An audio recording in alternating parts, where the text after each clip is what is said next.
Hey, welcome everybody. This is Mr. Blackstone coming to you live, and I got a special treat for you all this morning.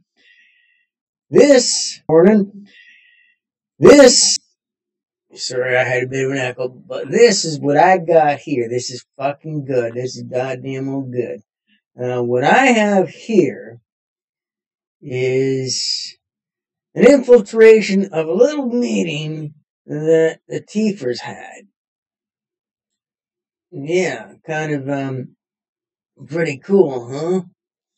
Yeah. So this is and what these idiots. This is and what these idiots. This is and what. Oh, sorry, fuck. And what these fucking idiots are trying to do is they're gonna counter our protest. They're all colluding to counter our protests, and try and disrupt things for us. As you know, there's a lot of shit going on here in Canada, and and there's a few things we're not really happy with, especially with old True what a dumbass, and indoctrinating kids and having schools allowing kids to do things that they should not be doing, taking away parents' rights, and so this is the and I'm going to interject a little bit because of course I got to be entertaining. I can't just sit there and be a good little boy and just listen. So watch the video and I'll make it as entertaining as I can. All right, guys. There's more in the waiting room, Rob. Okay.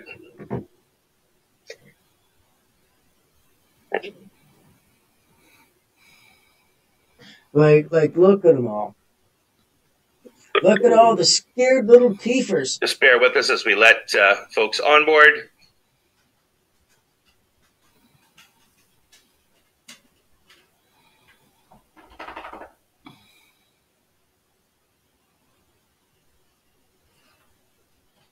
What the fuck?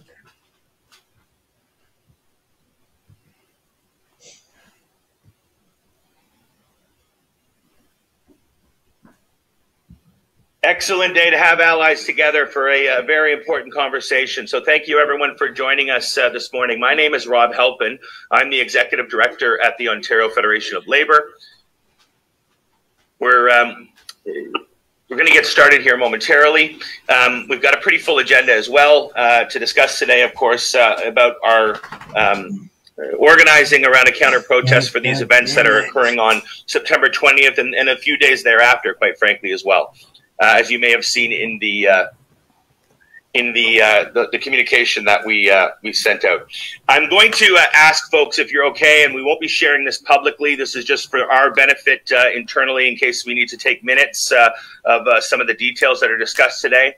I'd like to record this. Again, we will not be sharing that recording externally. And as soon as we're done with the minutes, we'll be erasing that. So if everyone's okay with that, I'm going to go ahead and press record, again, for the benefit of our support staff and taking notes. Recording in progress. So, okay, bear with me here. I'm just going to get more folks in this room. Great turnout.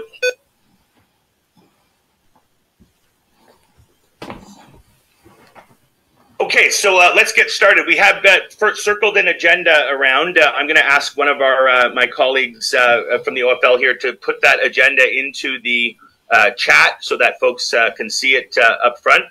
But to kick us off, I'm going to turn it over to OFL President Patty Coates for a welcome and a land acknowledgement. Patty. Thanks, Rob. I want to thank everyone for being here on such short notice. As you saw from our memo that we sent out, there's a number of protest events that are taking place all across Canada. We can't just let this be idle.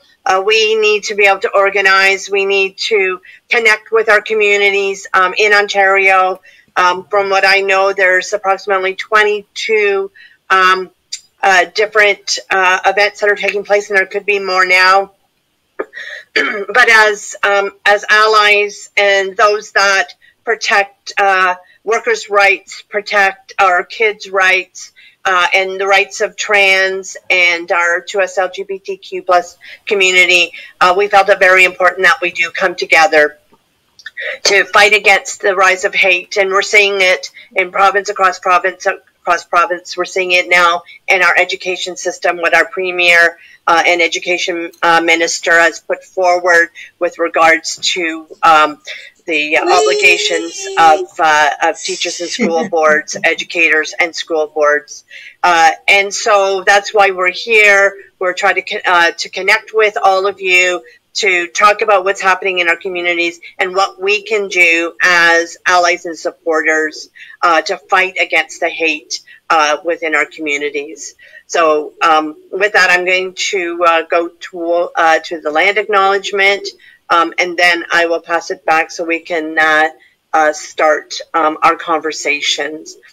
Today, because we are joining this meeting from places across Indigenous territory, I'd like to begin this acknowledgement by honoring the lands each of us are on, which has been the site of human activity since time immemorial.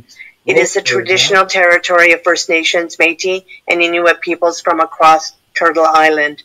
I'm attending this meeting from Innisfil in the community of Alcona, which is the traditional land of the Anishinaabe people. The Anishinaabe include the Ojibwe, Ottawa, and Potawatomi nations, collectively known as the Council of Three Fires. Please share in the chat the Indigenous territories that you are joining this meeting from.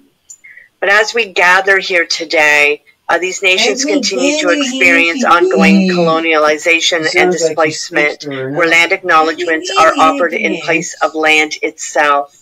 This territory is part of the Dish with One Spoon Wampum, a treaty made between the Anishinaabe, Mississaugas, and Haudenosaunee, where nations entered into an agreement to protect the land and responsibly care for its resources in harmony together. And I think, that's all very fitting, because we all need to be working in harmony as we move forward, and as we know, our indigenous peoples have been oppressed for years and years, millennium, in time, and we're seeing that oppression again with two-spirited people, with our 2S LGBTQ communities. So coming together at a meeting like this, I think is very important, and we're very appreciative of the treaties that are on our lands, the treaties that we should all be following,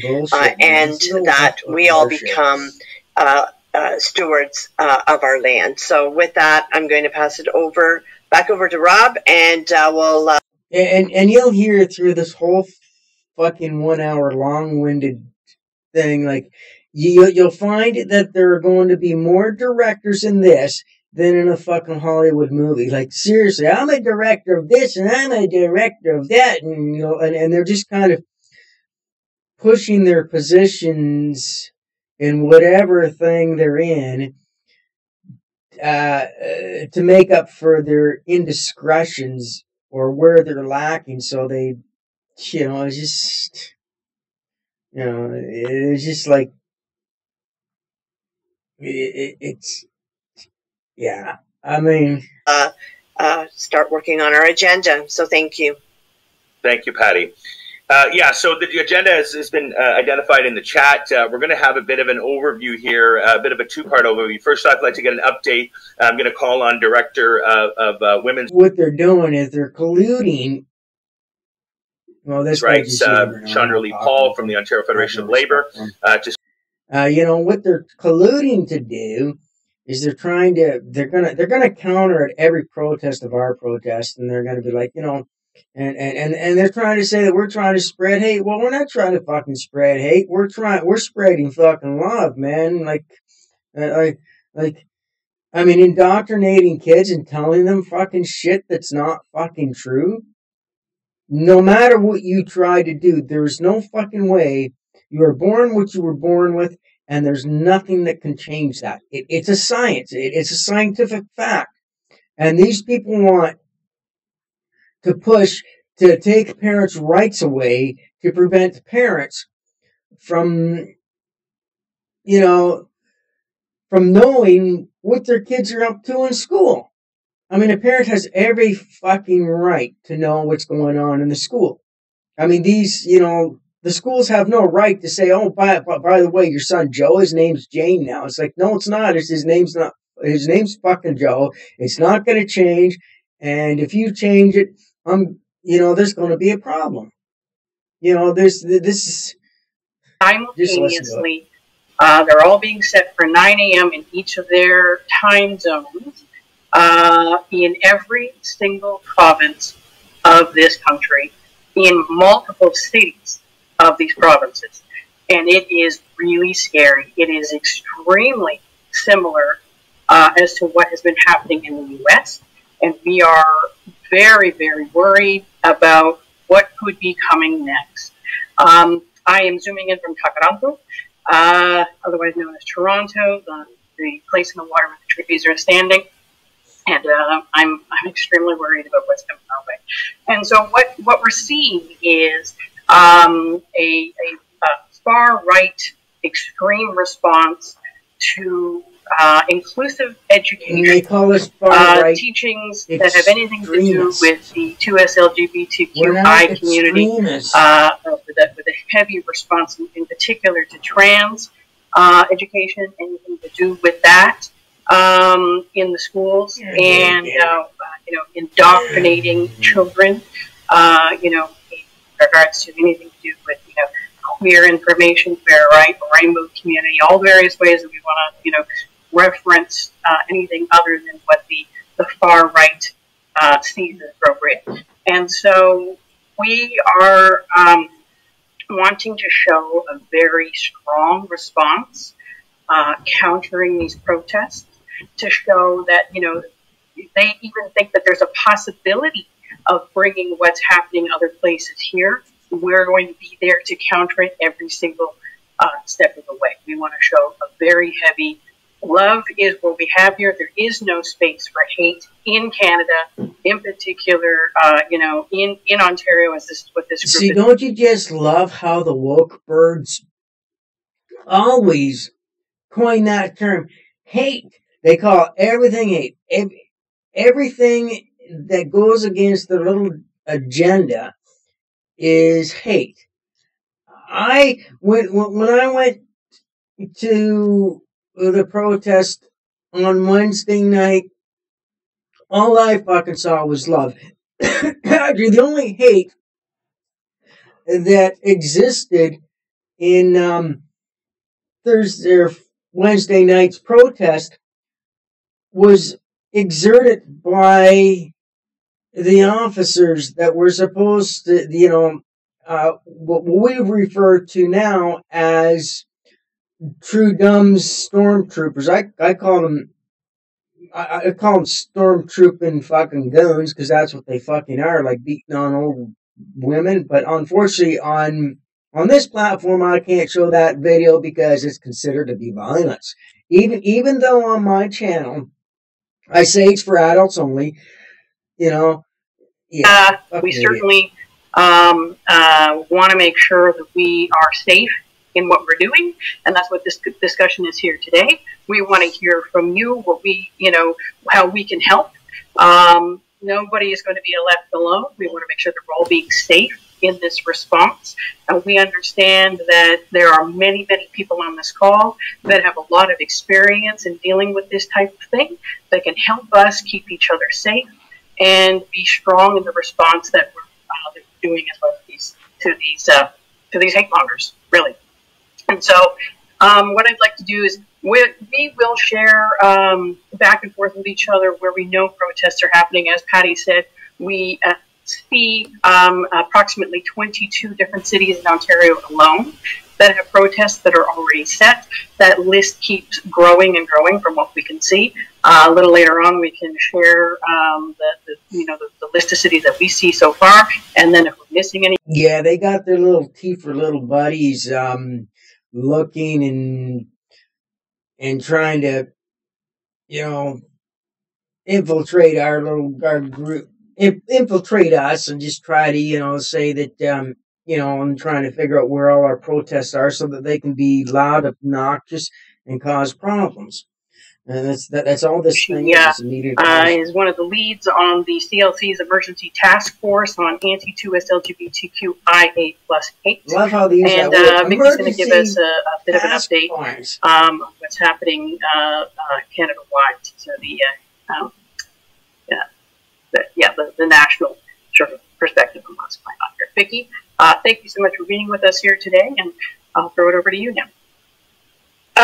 Thanks. So just to give folks a bit of a background introduction, I'm Vicky Smallman. I'm the Director of Human Rights at the Canadian Labour Congress. And we sort of are responsible for policy and campaigning, coalition building on the full sort of spectrum of human rights.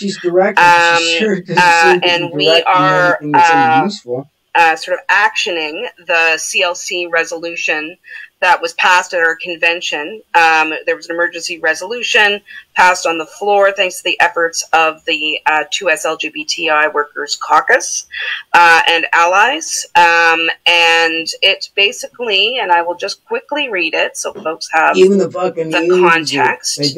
That the CLC will encourage and support affiliates to condemn attacks against workers, families, and communities that support and defend trans, drag, and 2S LGBTQI plus events. Create flying squads to, that's B, so we will encourage and support affiliates to create flying squads to provide meaningful support to workers, organizations, and communities facing attacks. And 2, call for an emergency task force to develop a guide outlining health and safety tools for affiliates to ensure the safety of workers where events occur. So we established the task force in June. There's been 3 meetings so far. The focus has primarily been on kind of getting the lay of the land and information sharing to find out sort of where things are taking place, who might be sort of forming in the process of formally forming flying squads or joining established local networks who have been doing this work for some time to sort of bolster and provide capacity and support and resources to ongoing countering activities. And we've been focused on creating this health and safety guide. It's not ready. I wish it were. The timing of this is terrible because it would be really nice to have this guide out now. But it won't be ready for a few more weeks. There's a draft that's been out to the task force members for comment, and we hope to have it to you soon.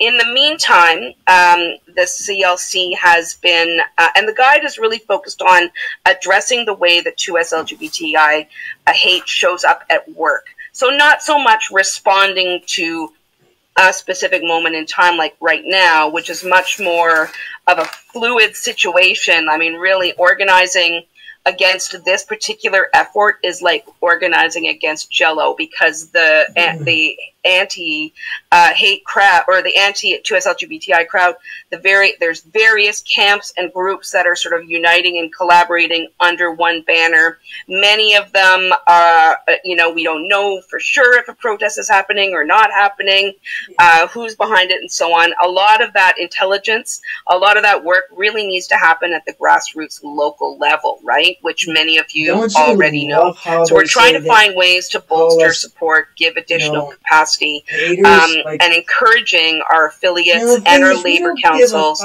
to connect with local activists that may already be doing the work, see how they can help, create their own infrastructures, and what it's going to look like is really different depending on each affiliate, each labor council, each community. So that is kind of happening. In the meantime, we've also launched a digital campaign called Workers United Against Hate, and have been sort of putting stuff out through the summer, through Pride, the sort of tail end of Pride season, and all of our affiliates and local labor councils received a package of graphics, talking points, and that type of thing for these events that are happening, because they really are, like, the whole issue has sort of evolved from drag story time to really target these inclusive education policies, and the parental rights rhetoric has sort of come to the fore, and the disturbing thing I have to say about all of this is, while it's really easy to sort of say, well, these are fringe voices, these are,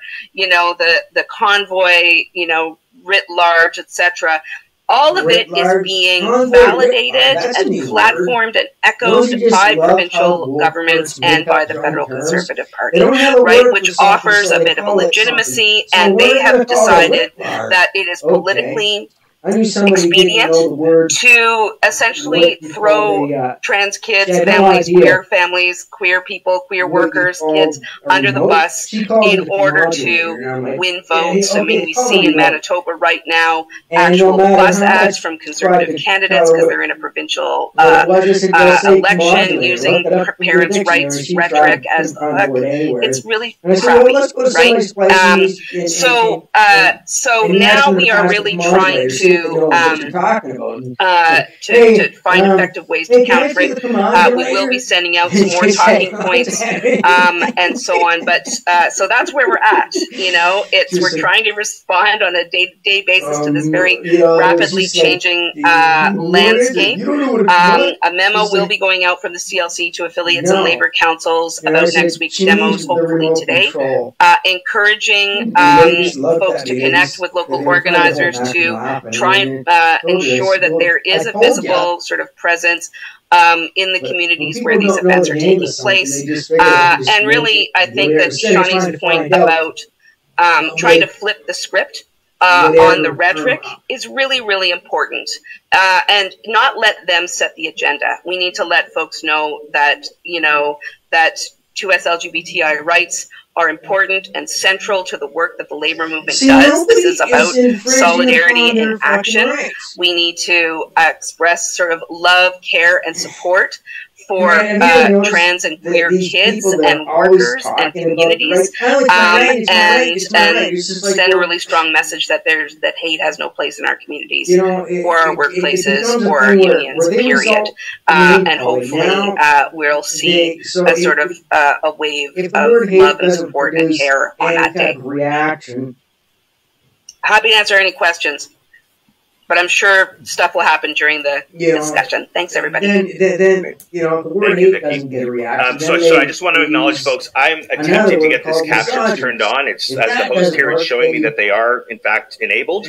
But obviously I'm seeing none of them. So I may actually try and move out of this meeting myself as the host, come back in. I've got other co-hosts here as well, and hoping that might re-engage that feature. My apologies for that technical problem. At this point, we're going to turn it over to item 3 while I attempt to do that. And I'm going to welcome into the conversation Yolanda Badesi, the OFL's Director of Human Rights. Yolanda, if you're able to come on screen and start talking about item 3 of our agenda, getting organized, why we are mobilizing for this fight, some local toolkits that we put together for local counter-protests, and then we're going to get into a more fulsome discussion about where we can organize these counter-protests and what information we know. So I'll turn it over to Yolanda, and Shawnee may be jumping in here as well. Yolanda? Thank you, Rob. And the captions are now on. I'm not sure what happened, but they're on. Excellent. Good morning, bonjour tout le monde. As Rob said, my name is Yolanda Badesi. My pronouns are she, her, and elle. And as you heard, I'm the Director of Human Rights here at the OFL.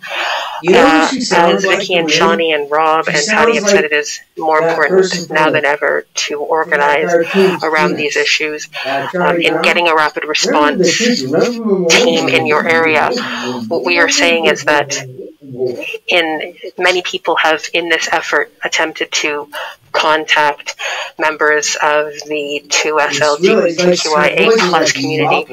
And one thing that we have noted is that this is not a fight for that community. This is definitely a fight for allies. And when we say allyship, this is not a situation where we're all going to be retweeting. This is a situation where, as my colleague Felicia says, we need to be, as allies, we need to be co-conspirators. We need to be in the effort in such a way that when the rocks are hitting these communities, that they're hitting us. And if as allies we are in such a distance that we are standing by and watching them, we are not really there. And we need to be in a situation where when something like this happens, we as communities, as allies, as supporters, are able to organize and mobilize quickly in a way that we know at any time when anything is called, that we have these systems, not just for the 2S LGBTQIA plus community, for any Islamic or anti-Islamic or anti-Muslim sentiments, for anti-Black, anti-Semitism, anti-women. We need to be there. We need to have these in our communities, in our workplaces, in our locals, so that we are able to move quickly. And as Labour, this is what we do. We organize. We know where our members are. We know who's able to come out there. But this is a situation where we have an opportunity to talk to our members, have those one-on-one conversations, know who is where. Oh, what the fuck happened? You know, there we go. That's the person speaking. There we go. Well placed. Know what's happening in our communities that isn't Labour. Know what other organizations are already doing this. Know that having members from the community there to speak about what their needs are. We have created a PowerPoint, and I'm not sure who's going to be sharing this, to go through some steps, because as people have said, we need to be able to do this.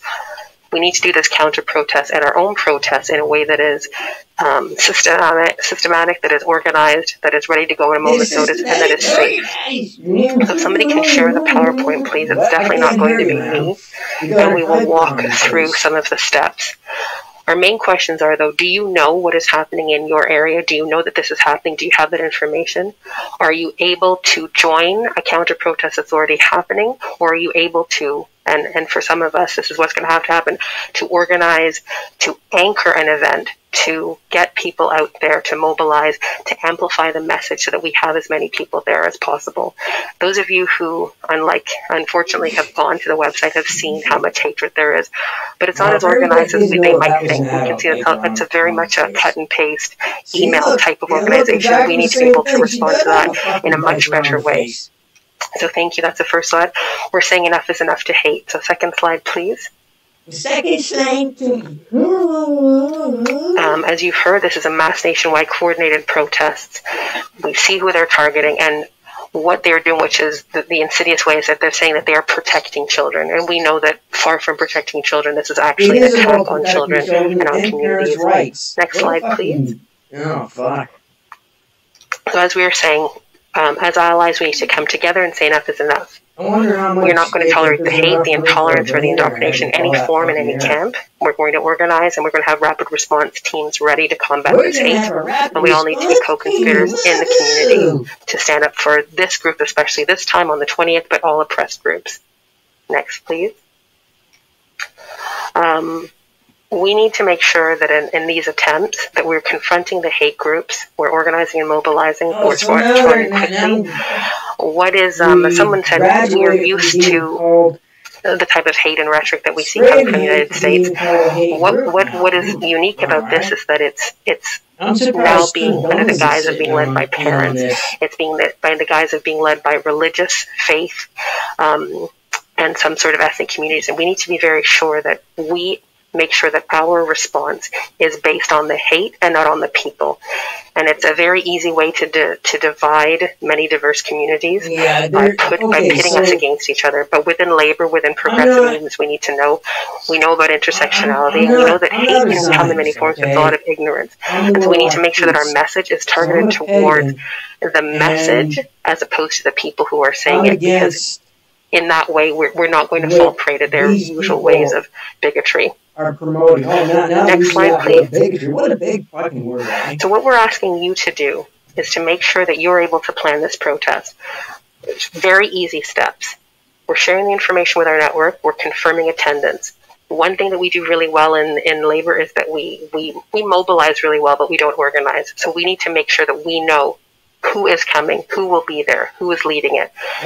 Before the event, make signs and posters, whether you do it together, come together and do it, or have people do it with slogans that, again, are targeted at the message of anti-hate and not at the groups of people who are promoting it, that we communicate these details with our groups. Very importantly is that we arrive 30 minutes before, at least, their planned protest, so that we are occupying the space, that it becomes our message, and that we are then establishing ourselves. So we are not going into their protest, that we are already there and we have established ourselves. Make sure that you have a megaphone, mic, music, flags, posters, banners, chant sheets. We know how to do that, and that use that opportunity to speak with people, to spread the real message. Have a petition ready there, have clipboards, have pens, so you can speak with people, get their information, so that your rapid response team is going to be a team that you can call. Okay, so share information with your network. Okay, well, what if you're not?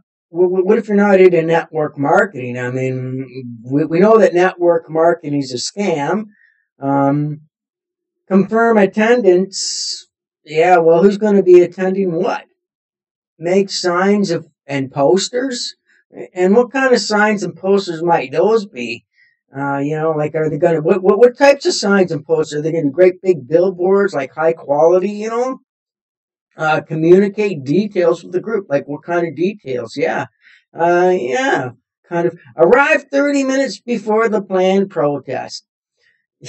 Well, the thing is, you know what? This is how I counter these fucking idiots. Is I tell them that my protest is going to start, like, let's say at, 11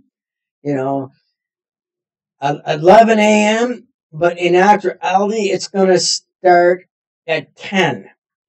Just so that they think that, that way when we all show up, it's just they show up early and they think they're showing up early and they missed the boat. Have what? Megaphone, music, flags, posters, banners, charts. Chant sheets.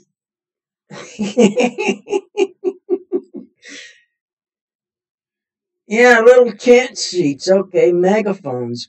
Well, they're really organized here. They're laying everything up in a plan in how to disrupt a protest. These are all the little tool things you need, for all the little tools that the tools that are doing this counter protest are going to have. Well, the thing is I'm a musician. I got bigger fucking amplifiers than these fuckers could ever have. Like, I got two Leslie 350s I could bring to a protest, and I'll fucking tell you, them 350s. Yeah, they are concert hall level, and that's like you're getting 350 watts, not peak power, not RMS, but actual, like, raw sound, which is totally different than rap. RMS refers to rapid sound. So, but with concert speakers, they're designed to put out raw sound.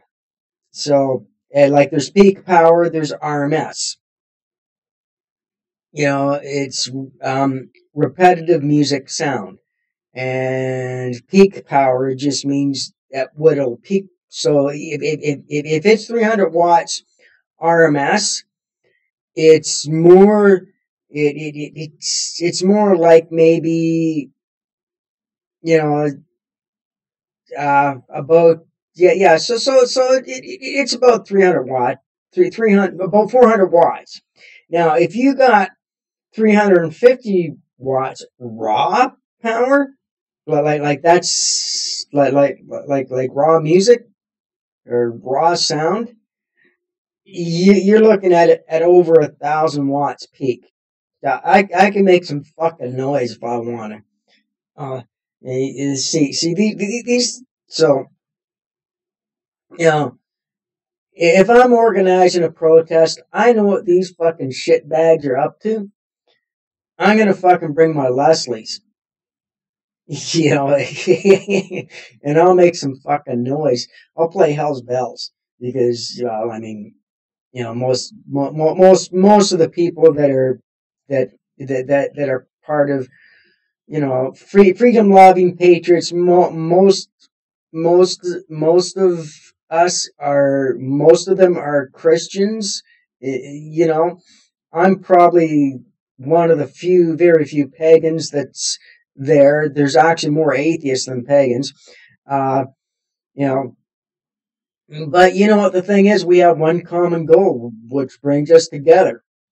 You know, so yeah, but anyway, I'd play Hell's Bells, you know, like as a sim, just because you got to please the crowd, you know, like I mean, I'd play Hell's Bells as a message, not a message, as a message to these people. You're going to hell.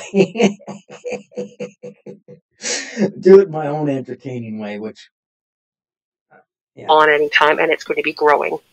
Next slide, please. I'm not sure if it's going to be me who's speaking about this. I might pass it off also to Shawnee, but we have resources that the OFL has prepared for in general about protests, but specifically for this one, just some very basic things, and we're going to put some links in the chat to for some resources to make sure that when you're there, you're staying safe and staying positive. We don't want this to devolve into something that is messy. We know that there's going to be media there, and we need the message to be about a group of progressive workers who have come out in support of this community, as opposed to a brawl that ensues with a negative issue. So stay with a buddy, don't engage in the conflict, keep a safe distance, focus on your positive message. We're going to respect all the laws. We're going to try to de-escalate wherever possible. And as I said, what's very important is to take up the space. Take it up physically with the amount of people you have. Take it up with the noise you're using. Take it up with the flags and the signs that you have with these messages of love and positivity. Next slide, please. Burning down buildings. Here we have, and we're going to put these links to the sites in the chat. But let's see what they got here. Okay, so safer protest results. Okay, OFL. What the fuck is the an activist guide to protesting? Sounds like they got their shit together. Canadian Anti-Hate Network guide for fuck you. CNN confronting and preventing hate, and holy fuck. I mean, for people that are trying to say that they're against hate, they certainly use that word a hell of a lot. I mean, like one, you know, like yeah, I just holy fuck. Eagle Safety Toolkit. Well, they don't need a toolkit because they are already fucking tools. CSA Network for Pride Protest Safety Tips. Yeah. 5 really great resources here in terms of how you can plan a safe and effective protest or counter-protest. And last slide, please. I believe that is the last slide.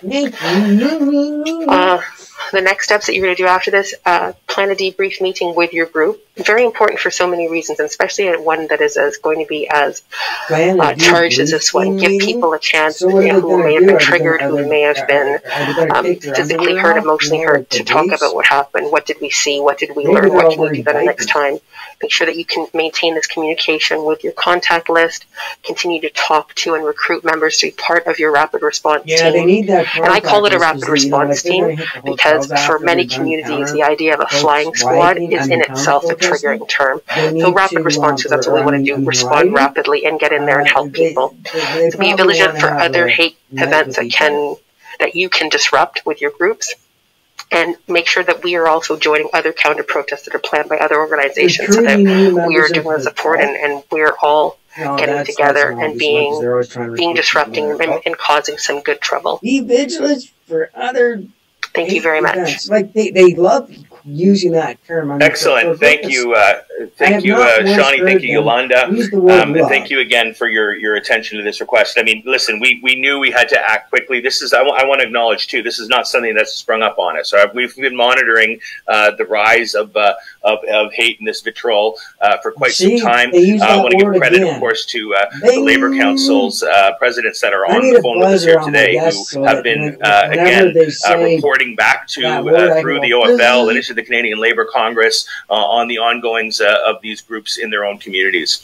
I want to open it up now for the next item on the agenda, which is again a bit of a discussion about where we can organize counter protests. I do see see that folks have been putting furiously into the chat where there are counter protests that are taking up or are occurring. That's great news. We're going to we did send along as well a dynamic, I would say, Google spreadsheet that we can constantly and continually update as more information becomes available to us on where counter protests are being organized.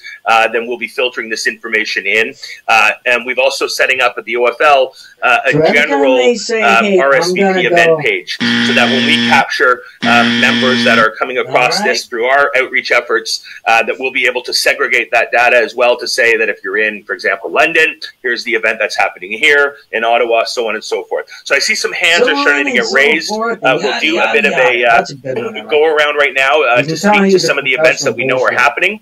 And our team will be taking note of this, as I said, and updating that spreadsheet as we go. So I'm going to turn it over to Martin Riley. Martin, and just folks, if you are able to, as Martin has done, please raise your hand in the feature, and we will add you to the speakers list. I'll try my best to keep that as fluid as possible. Go ahead, Martin.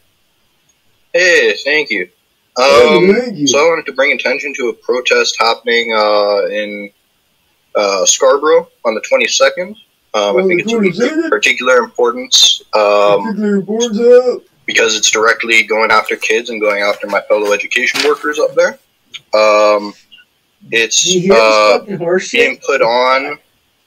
All right, first I'll give the details. It's happening at 10:30 a.m. on the 22nd at Wallingford Road and Cassandra Boulevard. This location is chosen because both sides of that intersection there are schools, a Catholic school, and I think Victoria Park.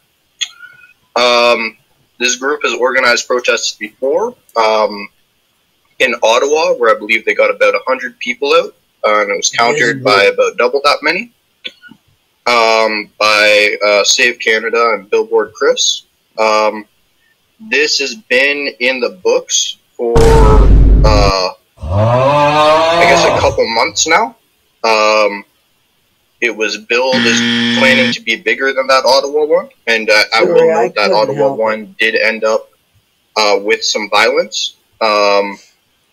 Violence? Yeah, so I'd highly recommend we organize in the Toronto area, the GTA, particularly around that, and also see if Toronto York Region Labour Council could organize QP 4400 and the various teachers locals to go out to those schools and get them shut down by the workers there to ensure that there is no possibility of our people and our kids getting attacked. And the unions? And I'll drop a link to that in the chat here. Thank you, Martin. Great. We're going to have that Excel sheet, that dynamic, Google sheet that I was referring to, where we're capturing all of this data. The link to that will be put into the chat here by my colleague Yolanda. So thank you for that information, Emily. Hi, everyone. Thank you so much. So my name is Emily. I am a VP at QP 4600 here in Ottawa at Carleton University, and I'm also a steering committee member of Community Solidarity Ottawa, which has been organizing in Ottawa since the convoy. I would just like to address a couple of points that I heard. First, I'll go with the previous speaker. I was the parent who led the organizing efforts of the 2 and 9 from Broadview Avenue in Ottawa with Save Canada, Josh Alexander, and Billboard Chris came. And I have a lot of great information to share and spread about what they did, how they organized, and how we countered.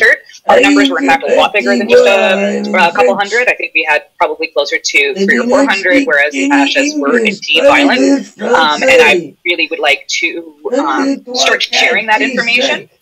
I will also drop in a chat about an article that the Canadian Anti-Hate Network published that details our stories.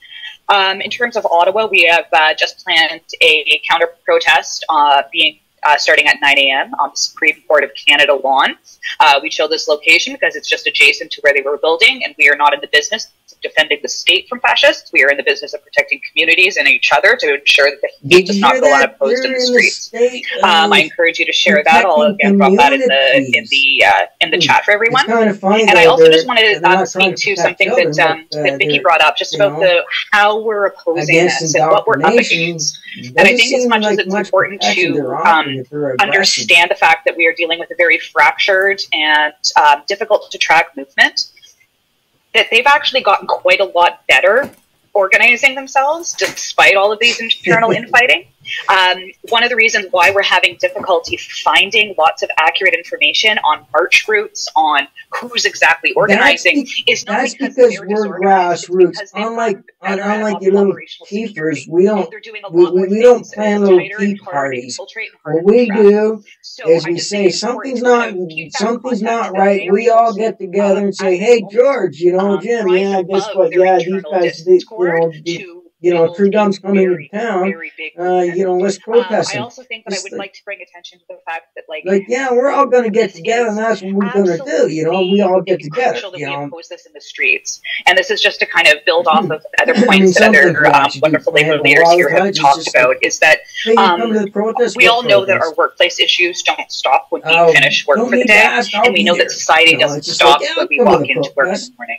And we have to approach this in that we have to keep that in our minds when we are out there. The fascists are organizing in the streets. I'm a researcher at Carleton, and my focus is fascism in Canada, and the signs that I've seen that we're rising, that this is far more than just like a far-right transphobic protest. They are fundamentally racist, they're fundamentally anti-union, they are fundamentally queer and transphobic, and it's just a matter of time before they come to us. Bullshit. And the only way, the best way the fascists have been stopped in the last 100 years has been when we unite in massive numbers in the streets. So this requires us to pivot and start to think about how we can use our inherent strength in a way that we're not used to using. Where we have to remember that our strength isn't just at the bargaining table, it isn't just when we're on the picket line, it isn't just when we're trying to get some better benefits for our workers. It's about flexing that with communities. As a member of Community Solidarity Ottawa, I do just want to sorry I'm talking super rapid fast, I just don't want to take up everyone's time here, but I do want to mention that as Community Solidarity Ottawa, we were formed in the convoy with lots of affiliates of Labour. And since then, we've seen a massive demobilization post-convoy. This is due to the natural siloing that happens amongst us. We get busy with bargaining. We get busy with other issues. It's a volunteer organization.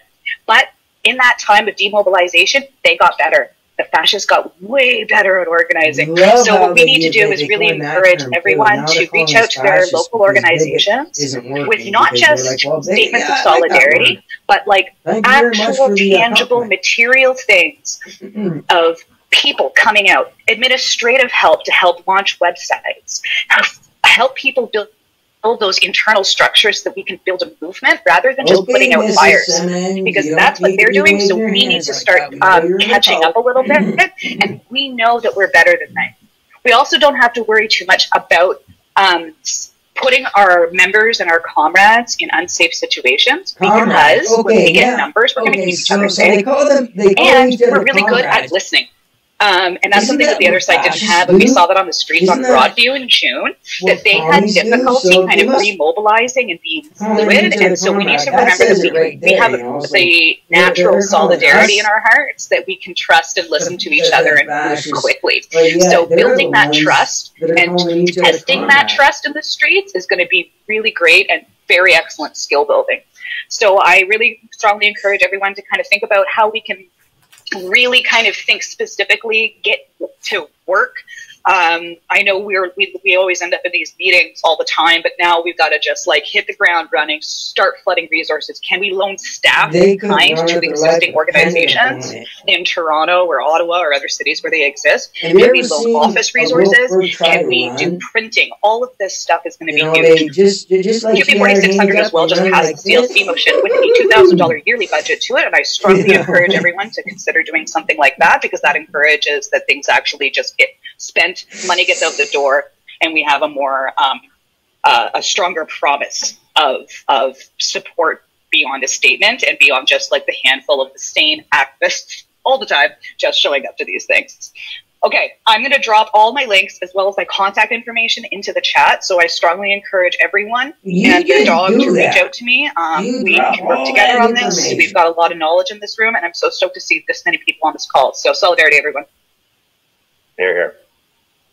Thank you very much, Emily. Before I go to Peter, which I'll go to next, I just want to advise on what we are going to be releasing here any second now. So I've asked our communications director, I alluded that we'll have a central page where folks can RSVP to take action on September 20th and the days that follow. That link should be momentarily available, and I will share it in the chat. But it's going to be critical that when I do that I ask everyone on this call to go immediately to that page and to fill in your information. Why? Because we have folks on this call that aren't on the executive council that wouldn't have received this call through our normal channels. They've been brought in by their leadership. It's critical that we have your contact information so that we can share resources back with you, as well as more of those dates and locations and times for counter protests are established, that you're in the know about where that's happening. So once that link is ready, which will be very soon, I'm going to ask that everybody on this call, regardless if you've got this, if you're part of the executive council or not, that you sign in so that we can keep track of who's on the call and share resources with you. Thanks for your patience. Peter. I wonder what kind of resources that they want. Thank you, sisters and brothers and comrades. Peter Vauch, brothers and comrades. Did you hear that? Retirees Network and Peterborough District Labor. And to fill in your information.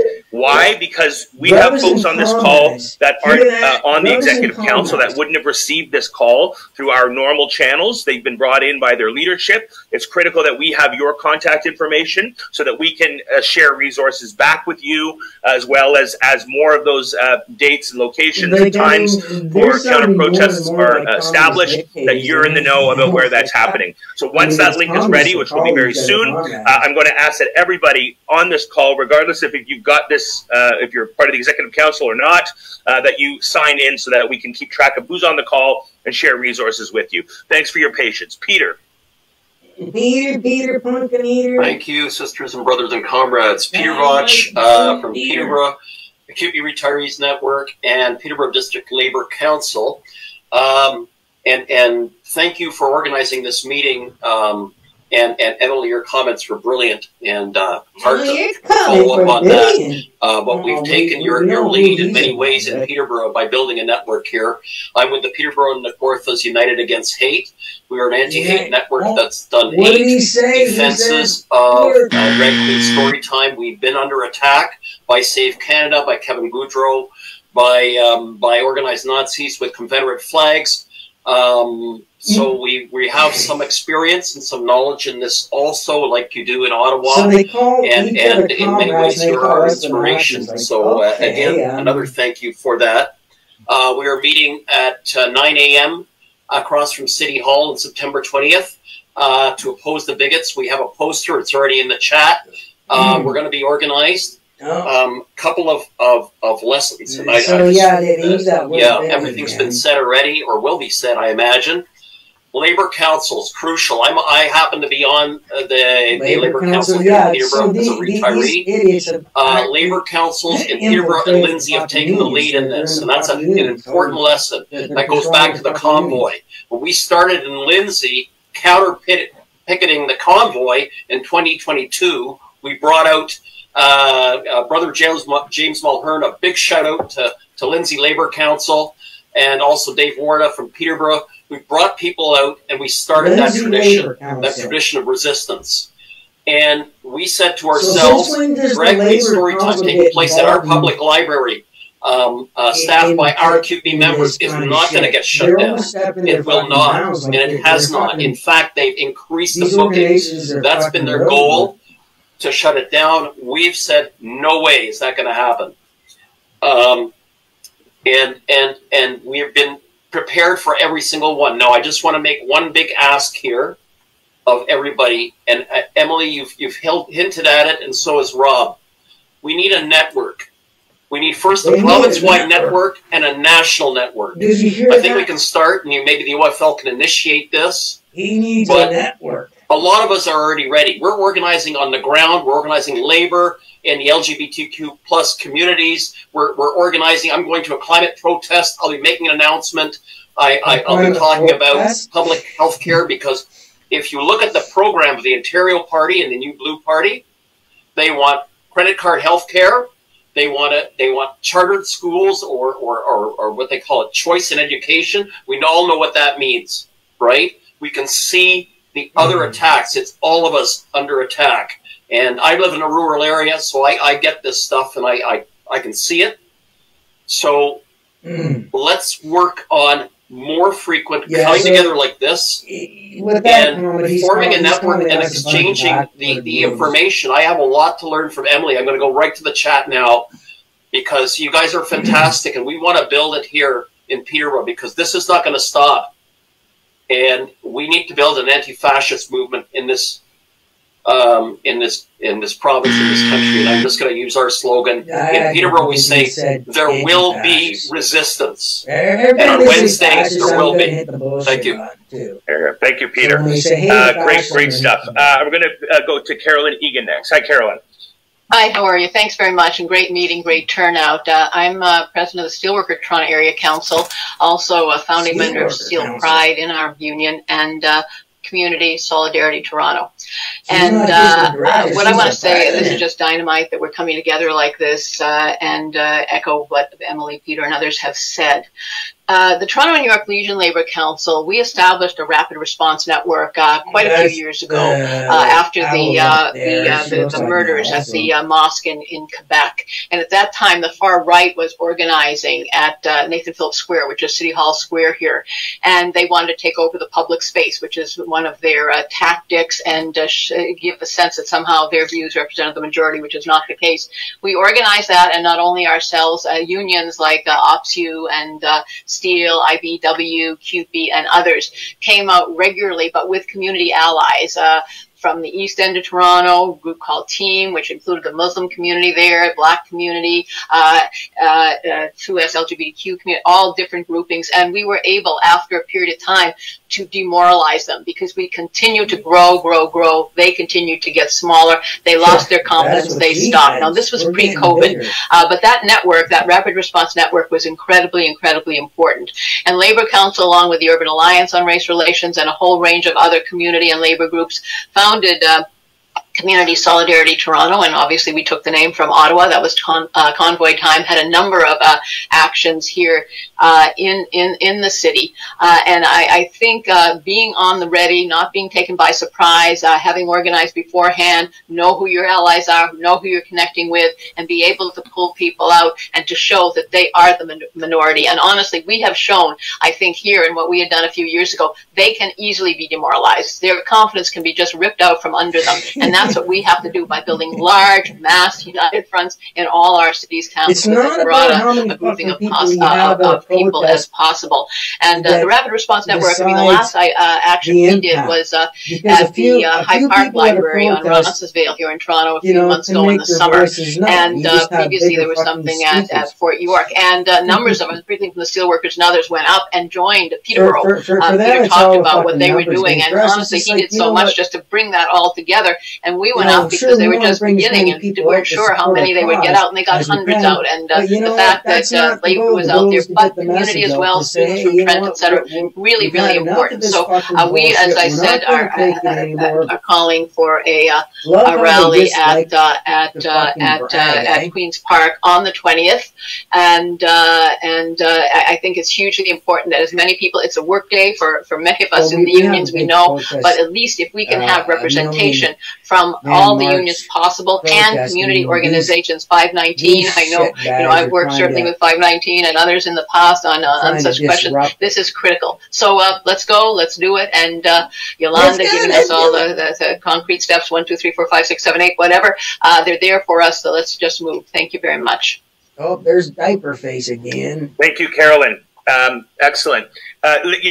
Some great points being raised in the chat here as well, and we're going to go to Anthony Marco here shortly. But there's a great point that Chase just put in the note here that we really do need to center trans and non-binary voices with respect to planning on the day. Let's encourage the entire community to get active, and we will make the space available for that to occur. Anthony Marco, and then I'm going to share the link again that I'm asking everybody take the opportunity to just simply RSVP, so we've tracked your details, and we'll be able to share more information as they become available. Anthony. You can hear me okay. I'm on an unfamiliar laptop at work here, so trying to make sure I can make this work. So as soon as we heard about the protest happening in Hamilton, we got together a group of people. We didn't really have necessarily a rapid response network. We had a bunch of groups that were certainly interested in working with each other. And over the past decade or so in Hamilton, what we've been mostly focusing on is community outreach and building relationships with community. So bringing the people together happened relatively quickly. We started up a Facebook chat group, which was quickly escalated over about 24 to 48 hours to 150 local activists and leaders, many of whom were coming on representing entire organizations. And so we got that built really quickly. We created a private Facebook group to try and get people on there.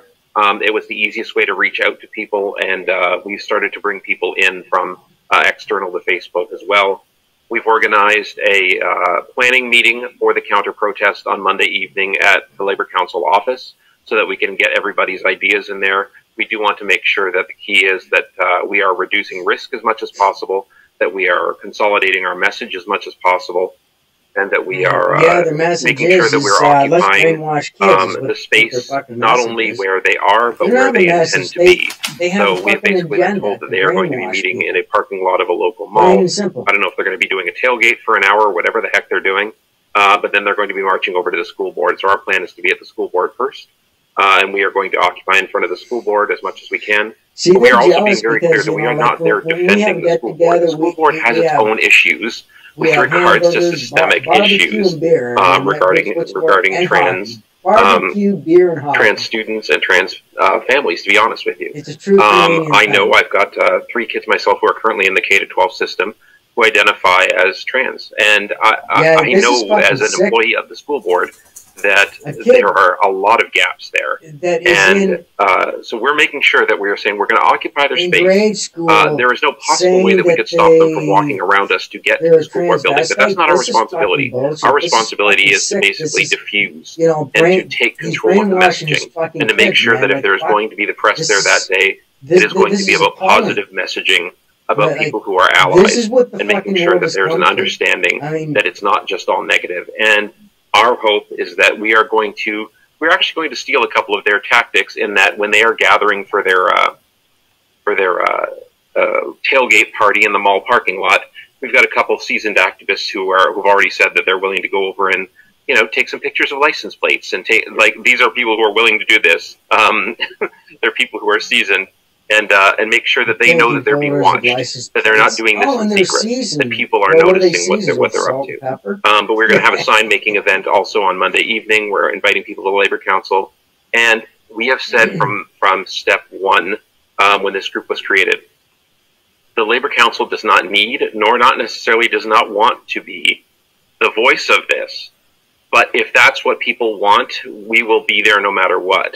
So if there are other groups that wish to take on being the primary voice of this, and no one has stepped up yet to tell us no, most of the groups who have come on, even groups that are we've got groups like No Hate and the Hammer involved, and we've got a lot of anti-hate groups and anti-oppression groups that have come on. They are, I think, because of the possibility of some of the inherent risk that could be here, they're quite happy that the Labour Council is kind of taking the lead on this. We did take the lead a few years ago when Hamilton had some incidents at Pride.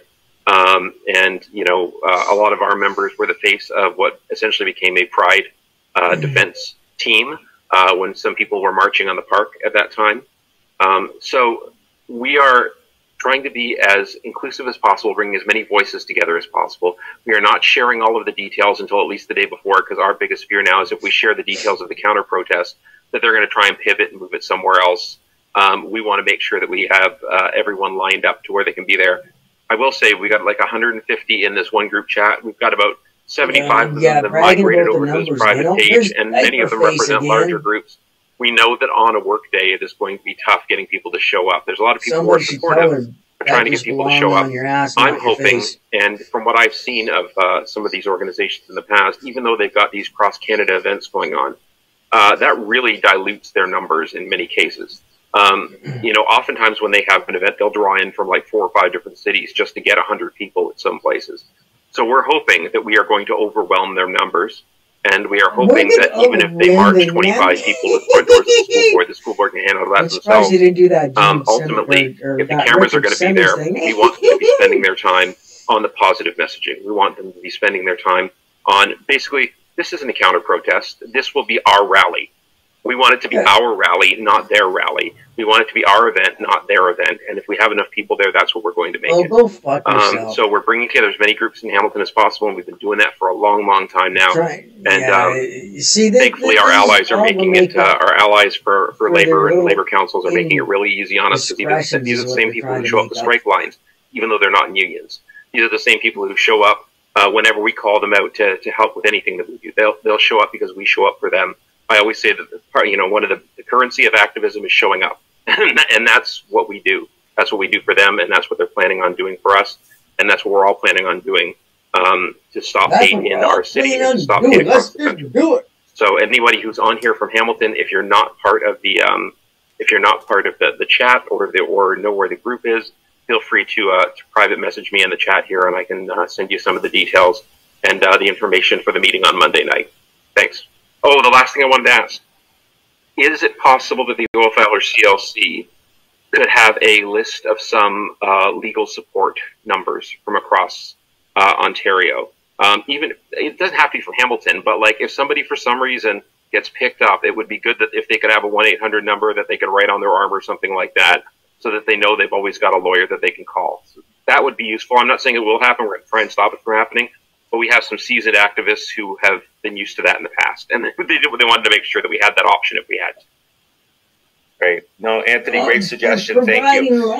Before we go to Manib, I just want to highlight a few pieces again. In the chat, we have created a event page, and I appreciate if somebody acknowledged we still have a few kinks to work out on that page, okay? The main purpose of this page right now is to track your information so that we can communicate back with you when we have a formalized list of those resources all in one place, as well as the locations of where these counter-protests will occur.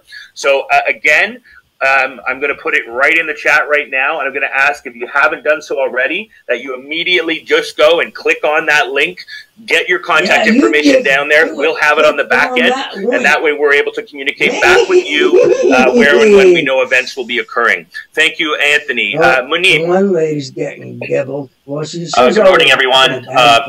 Really appreciate the leadership team and staff team of the OFL putting this meeting together. Just want to say kudos and thank you. This is fantastic. Really loving the resources too.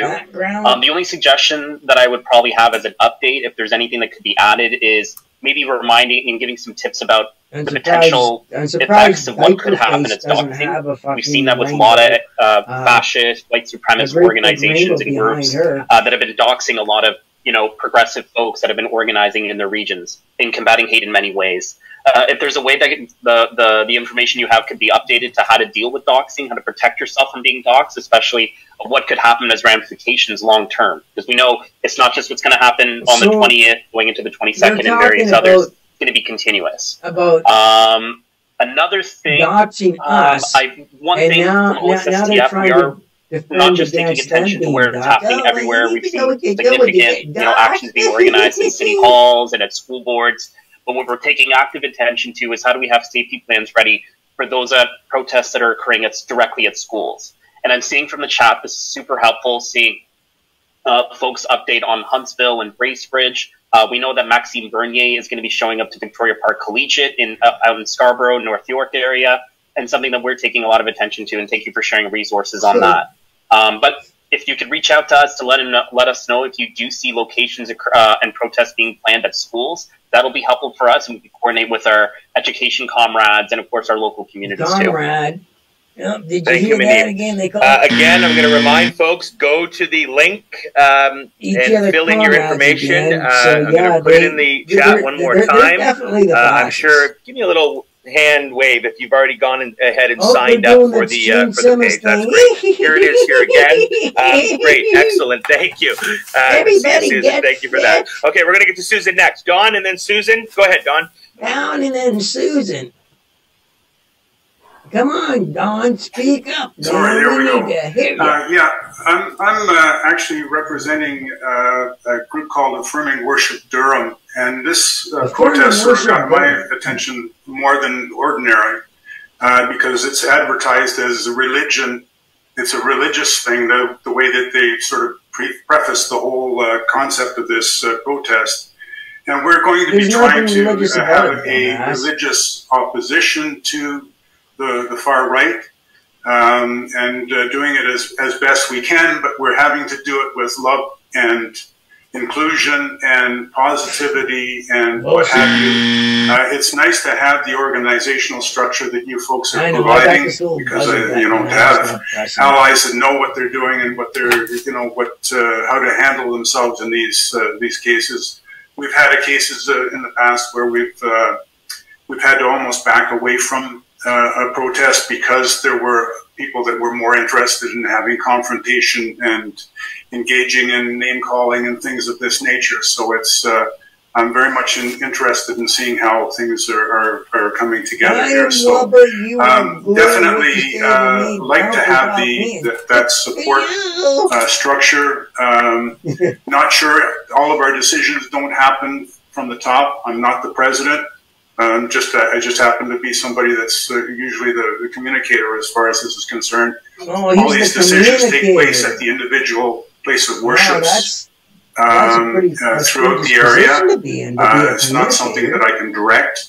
So I'm going to be trying to give them as much information as possible and ensure that we can have some sort of an impact. I was looking at the spreadsheet, and I think we've got about 5 or 6 events that are planned for Durham region, and we've got 22 places of worship. So it's going to be hard to have a sustained impact as far as that's concerned, but we'll do our level best.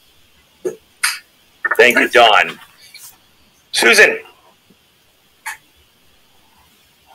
Hi, I'm bewildered, but I'm actually Susan Gapka. I'm here with QP Ontario. He's a fucking guy. He's not a fucking girl. The Human Rights Chair, and been directed by our president at QP Ontario to throw off my Sunshine Susie cape and put on my Super Susan cape.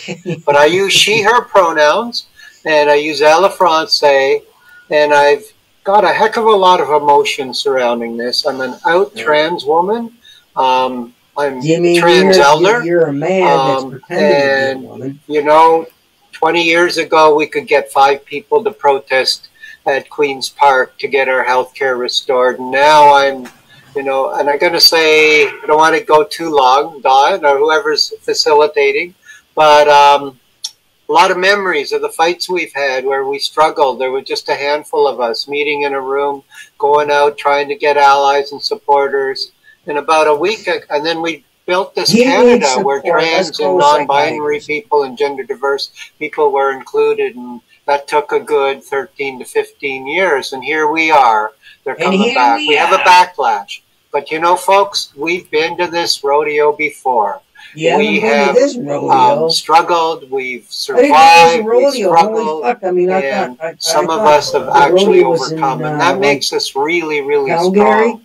So about 10 days ago, or it feels like a lifetime ago in our world, when Stephen Lying Leche said that, put out the trial about parental consent in the schools, my life seems to have changed.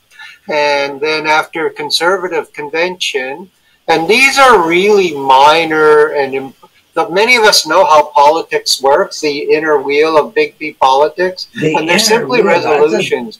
But the fuel behind these resolutions that the Conservative Party adopted. And so I was feeling a little lost after that. feeling, wondered what's going to happen, and now you all bring me so much joy, so much comfort to know that there's more than 5 of us looking at each other in a small room, that we are here united in the struggle, in solidarity together. I just want to touch on Carolyn's comments, my comrade over there smiling at the corner box. I'm in agreement, and most people I'm talking to in my little bubble here, which is expanding as we speak. Not a very big one, but nonetheless, it is a bubble. People that I talk to want to stop this dead in its tracks, and that's the wrong word to use. That's a figure of speech, but we want to show them strength. And what we have in labor is numbers. And if we can put up a good show on the 20th, but not make this a one-time event, we need to be doing counter-protest, educational forums. Trans Day of Remembrance is coming up, and we need to add that political message. We want our political people, the people who have been... See how they're fucking twisting this whole fucking narrative fucking shit, you know? Thinking of misinformation. We're protesting fucking brainwashing There's kids. this myth and misinformation of what's happening in our schools, what drag queens are doing. We need to be giving them the key message. We need to have opportunities to, there's so many of them, it's hard to counter all the hate messages, but we have time to do that. But this but Carolyn, back to you. If we stand up to the bully will decide what to do. They will fight, fight, and that's another new term that they're using now. They're calling us bullies. Or fright. And so let's give them some fright on September 20th. So that on September 21st till whatever, that they're working on the flight tactic. I think I'm going to stop there, but I'm just really appreciating all of you here today to know that I'm not struggling alone, that we are in this together. So thank you. Thank you. Thank you. He's going to cry. Thank you, Susan. Okay, folks, I don't see any other folks in the queue at this point. So here's what I'm going to suggest as next steps. The next item I had on the agenda here was sharing of these resources. Now that I've captured all of your data, as far as we know, your email addresses for all of those that have been on the call. We had a ton of resources here today that we've discussed, great links put into the chat. We're going to take some time to synthesize some of that information that's been brought forward to us, make some edits to some of those documents as noted, and then reshare that information with everybody back in an email, likely later today. If not, it'll be first thing on Monday morning, where we'll know where all these resources are. But it's critical that we maintain, build this solidarity again. I think, as Susan points out, not just on the 20th and the subsequent days that will happen thereafter, because there are events scheduled for other days as well, but that we building this rapid response network to combat hate everywhere we see it. So I want to thank everybody for the opportunity to speak to you today about this. From a next steps perspective, I'm going to ask my colleague, I'm going to throw this out to my colleague Yolanda, and I appreciate everybody understands how rapid this has been evolving and how quick we are to take action here. So we will get things buttoned down as we go forward. Yolanda, are folks being asked at this point to input data directly into that spreadsheet, or are you advising to send information to us and we can update that internally? Can I get an answer to that question? Either is fine with me. Somebody or more than one person pointed out that we have to be careful of that spreadsheet so that it doesn't get damaged. I've created another one, so if something happens to that one, I have a backup. But yes, if you know of things, please add them there, and not just the actual, I started to do it, but not just the counter protest, but if you're having, as we've heard, there are poster making situations, if there are meetings, please add all of that. I will put my email in the chat as well, in case anybody wants to contact me directly. But yes, please, the more we know, the more we can share. And also people then can look back at this, because you all have the link now and you can see if there's something in your area. And if you don't see something in your area, that is your cue. That is your sign from the universe that you need to be starting one. You need to anchor it. So don't wait for it to be asked. If you don't see one in your area, that means it's you. You've been tapped. Tag your it. Great. Thank you very much. I see Lori's on. Lori's got the hand up. Lori, go ahead, Lori. Oh, somebody put their hand Hi, up. thanks. This is Lori with Community Solidarity Ottawa and with CAPE. We're not an affiliate, but we collaborate on a few things. And I'm also on the anti-hate committee with the CLC. I'm actually just wanted to put our hand out. CSO is a group of volunteers who run out of pocket in Ottawa. Community Solidarity Ottawa, and anybody that has any loose funds that they could send our way for logistics, we would much appreciate. And logistics, what are they doing? We put out individual calls, but I wanted to put out the call here. If anybody can spare a few bucks, then please contact me. I'll put my email in the chat. Thanks. Yeah, she just wants money so she can buy some vodka and get gibbled. Okay, so we have a bit of work to do ahead of us here, and we're looking forward to doing it. I put the link in the chat one more time. For those of you who have yet to do it, please RSVP so we track your data. Any other business before we wrap up and get into next steps? I don't see. Shawnee, go ahead. Yep. I just want to add in, I mean, this, of course, is not a fulsome list, but I just want to make note that there are a few crisis lines, helplines that are specific to the trans community, queer community, Indigenous community that I'm going to share in the chat to ensure that if anybody on this call needs some assistance, or if they know people, maybe keep the list with you to make ready. And if there are more that you know about that you would like to share with us, please send them to me, and then we can make sure that we share that information out widely as well. So I'm going to put them in the chat, and then I'll put my email address in the chat in there as well. Just I want to make sure that everybody is keeping themselves safe, both physically safe, mentally, emotionally. Thanks. Thank you, Chandra. Okay, we're going to, this has been a very useful meeting. I hope you've all found it to be so. It's 11:15-ish now. We've got a lot of work to get done in the short run here. We are going to be on the streets. We are going to be allied. We are going to make sure that the people of Ontario specifically understand there's no place for hate in our communities. I want to thank you all for being with us today. There'll be more information forthcoming via your emails. And we will see you on the 20th and the subsequent days thereafter. Thank you so much, everyone. For it, everybody, get ready for it. They're gonna do their Richard Simmons. Thank you, everyone. Thank you. Here comes the Richard Simmons wave. Oh, they're all going. So yeah, so that was their little, their little meeting that they had, just trying to, it's I mean, they look at us as being a bunch of backwoods rubes and seem to think that we're kind of stupid and we're not onto their little games and that, and they just seem to think that this kind of us infiltrating them kind of this just kind of shows their ignorance and their arrogance, thinking that we're not smart enough to figure out what they're up to. But we can use that to our advantage,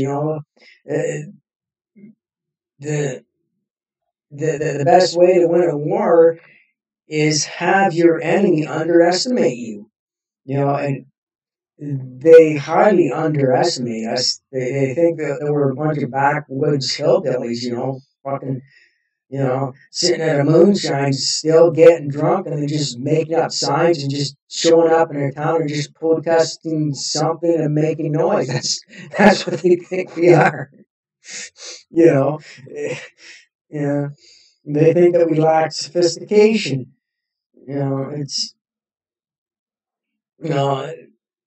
they don't realize that, there are true Canadian patriots of all walks of life. I'm a musician, plus I run 3 other businesses, you know. So, but, you know, it just goes to show, like, how stupid these people are. Like, really, it's, you know, trying to get in on our protests and shit like that, and they're planning on trying to counter it, and they're using the power of the unions to, you know, it's a very dangerous situation, actually, that unions are a party to this. You know, that there's union representatives that are abusing their position, you know, for politics. You know, it kind of seems more like there's an underlying threat that they're going to write down people's license plates number, identify them, find out what union they're a part of or where they work, and make life miserable for them work, and say, you know, and try to get them fired. That's exactly what fucking dictators do. I mean, that's what fascists do. You know, so, and yet they're the ones that call us the fascists. You know, it's that's what the cancel cult's all about. I mean, the whole fucking meeting was fucking boring as fucking shit. I mean, when I watched it the first time, I had to drink like 10 cups of coffee to stay awake. It was just so fucking boring. It was just, oh my fuck, you know. But anyway, I just thought I'd give you a little taste of, you know, what these little shits are up to, and kind of, you know, get the word out that, you know, we're onto their little games. We know what they're doing.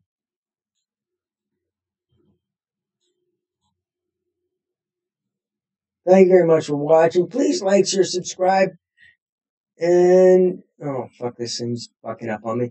Please like, share, subscribe. This is Mr. Blackstone signing out, saying hail fucking Satan and hail Amun Ra.